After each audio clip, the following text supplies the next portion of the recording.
Alors, ce qui est dénoncé, c'est l'impréparation du point de vue sanitaire, l'impréparation du point de vue de l'organisation des établissements, puisqu'il fait comme si rien ne s'était passé en réalité, il poursuit ses réformes, et l'impréparation aussi sur les effets de la crise économique qui s'annonce. Alors, sur l'impréparation sanitaire, il a rectifié, il a été obligé, je crois qu'on l'a un petit peu sorti du bois sur cette question-là avec les masques.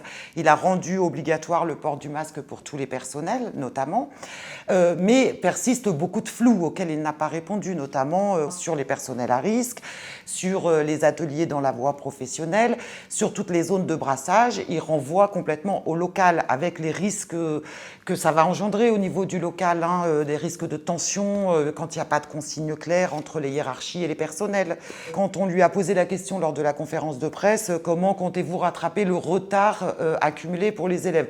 Il a dit, bon, il n'y a pas de sujet, il y a eu les vacances apprenantes, il y aura des stages pendant les vacances d'automne, et puis il y a le dispositif devoir fait. Pour lui, c'est un non-sujet. Or, ce rattrapage du retard pris pour les élèves, pour nous, c'est une priorité. Et il va falloir qu'on bricole sur le terrain pour essayer de s'occuper de tous les élèves.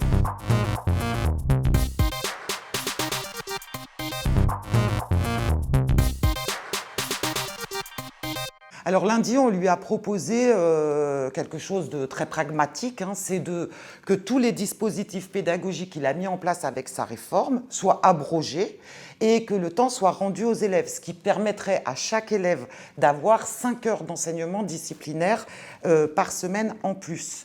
On lui a demandé aussi d'envisager des scénarios mixtes avec peut-être, plutôt que fermer immédiatement en cas de recrudescence de l'épidémie dans une ville, de mettre en place des petits groupes. Et pour nous, un point essentiel, une ligne rouge, c'est que tous les élèves puissent être en présentiel. Plutôt qu'être obligés de fermer parce que le contexte sanitaire d'un territoire commence à être alarmant, peut-être déjà que les élèves puissent venir peut-être sur la moitié du temps, mais qu'ils soient tous présents, avant qu'on arrive évidemment à une mesure plus stricte qui serait le confinement, et qui pour nous serait quand même un désastre, parce que rien n'a été envisagé pour pallier ce problème de décrochage qu'on a eu pendant le confinement. C'est-à-dire qu'on n'a aucune mesure nouvelle en termes d'équipement des élèves, aucune mesure sur les équipements des profs, donc je pense que les mêmes causes auraient les mêmes effets.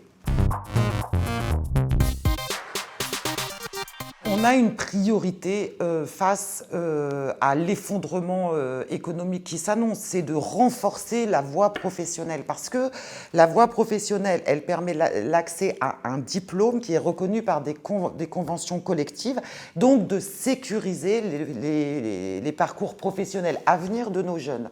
Elle forme à des métiers dont on a vu enfin les personnels pendant cette crise sanitaire, c'était tous les personnels en première ligne.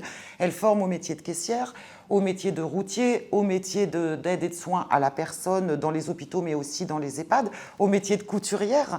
Donc il faut vraiment renforcer les enseignements professionnels et les savoirs généraux pour nos élèves, pour qu'ils puissent appréhender leur métier de façon globale. Par un diplôme aussi, parce que le diplôme reste aujourd'hui un rempart essentiel contre le risque de chômage.